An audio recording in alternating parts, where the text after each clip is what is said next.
ಏಕೆ?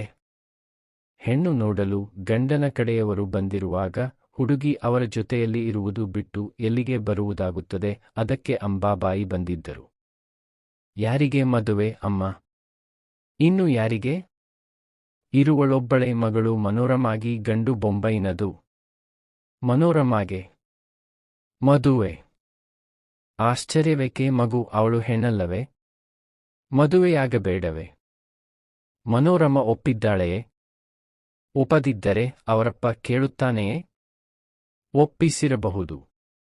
ನಾನು ಮಾತನಾಡದೆ ಎದ್ದು ಹೋದೆ. ನನ್ನ ಬಾಳಿನ ಬಳ್ಳಿಗೆ ಬೆಂಕಿ ಹತ್ತಿದಂತಾಗಿತ್ತು. ಮನೋರಮೆಯ ವಿವಾಹದ ಸುದ್ದಿ ಕೇಳಿ ನನ್ನವಳು ಬೇರೆಯವರನ್ನು ಲಗ್ನವಾಗುವುದೇ ಹೇಗೆ ತಡೆಯಬೇಕು ನಾನಿದನ್ನು?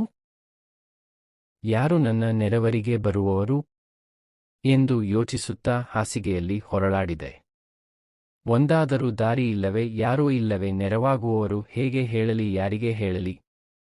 ಯಾವ ದಾರಿಯೂ ಕಾಣಲಿಲ್ಲ.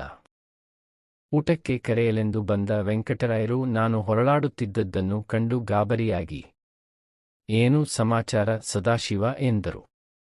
ಆಗಳಿಗೆಯಲ್ಲಿ ಇವರೊಬ್ಬರೇ ನನಗೆ ಆಸರೆಂದು ತೋರಿತು. ಏನಾಗುತ್ತಿದೆ? ಏನಾಯಿತು ಯಜಮಾನ? ಆಗಿದೆ ನೋಡು. ರಾಯರ ಸ್ವರವನ್ನು ಕೇಳಿ ಕಮಲಬಾಯಿ ಓಡಿ ಬಂದರು. ಏನಾಯಿತು ಮಗು? ಏನಾಗುತ್ತಿದೆ ನನಗೆ ಹೇಳು. ಈಗ ಮಾತನಾಡಿ ಬಂದನಲ್ಲ. ರಾಯರೇ, ಮನು ಲಗ್ನವನ್ನು ತಡೆಯಿರಿ, ಅವಳು ನನ್ನವಳು. ನನ್ನ ಮಾತು ಕೇಳಿ. ರಾಯರು ಕಮಲಬಾಯಿ ಇಬ್ಬರೂ ಬೆಚ್ಚಿಬಿದ್ದರು. ಇದೇನು ನೀನಾಡುತ್ತಿರುವ ಮಾತು ಸದಾಶಿವ? ಅದೇನೂ ಸರಿಯಾಗಿ ಹೇಳಬಾರದೆ? ಮನುನ ನಾನು ಪ್ರೀತಿಸುತ್ತಿದ್ದೇನೆ, ಅವಳು ನನ್ನವಳು. ಮನೆಗೆ ಈ ವಿಷಯ ಗೊತ್ತೇ? ಗೊತ್ತು. ಅವಳು ಒಪ್ಪಿದ್ದಾಳೆ.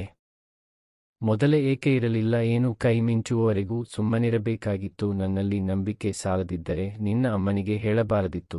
ಯಜಮಾನ, ನಿನಗೂ ಅರ್ಥವಾಗಲಿಲ್ಲವೇನು? ಹುಡುಗರ ಹೃದಯ ಅದೇನು ಕುರುಡುತನ ಬಂದಿತ್ತು. ನಮಗೆ ಹೇಟು ತಿಂದ ಪಾರಿವಾಳದಂತೆ ರಾಯರು ಚಡಪಡಿಸಿದರು. ನಾನು ಮೌನವಾಗಿ ಕಂಪನಿ ಕರೆದೆ. ಏನಾದರೂ ಮಾಡಿ ನನ್ನ ಮನುನ ಉಳಿಸಿಕೊಡಿ ಅಮ್ಮ, ಅವಳಿಲ್ಲದೆ ನಾನಿರಲಾರೆ. ರಾಯರು ಏನು ಮಾತನಾಡದೆ ಹೊರಗೆ ಹೋಗಿ ಕಾರಿನ ಡ್ರೈವರನ್ನು ಕೂಗಿದರು. ಕಾರು ವೇಗವಾಗಿ ಹೊರಟು ಹೋದ ಸದ್ದು ಕೇಳಿದ್ದು. ಕಮಲಾಬಾಯಿ ಕಂಬನಿ ಕರೆಯುತ್ತಾ ಕೂತಿದ್ದರು. ಸುಮಾರು 2 ಗಂಟೆಗಳ ನಂತರ ಕಾರು ಹಿಂದಿರುಗಿದ ಸದ್ದು ಕೇಳಿತ್ತು. ಕಾರಿನ ಬಾಗಿಲು ತೆರೆದು ರಾಯರು ಬೆಳಗಿಳಿದಿದ್ದು ಗೊತ್ತಾಯಿತು.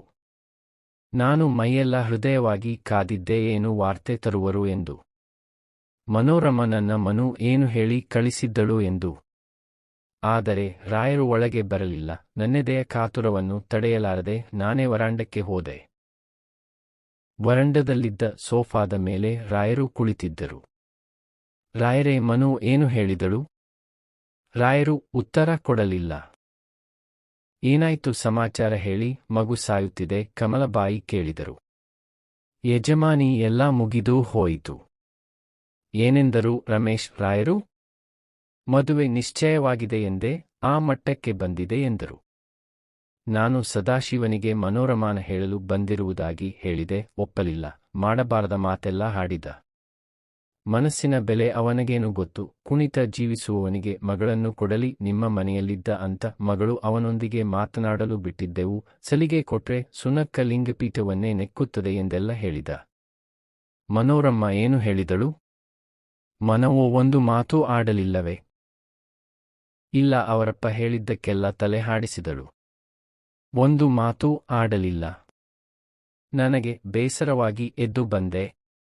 ಇನ್ನೇನು ಕಾರಿನಲ್ಲಿ ಕೂತುಕೊಳ್ಳುವಾಗ ಮನು ಓಡಿ ಬಂದಳು.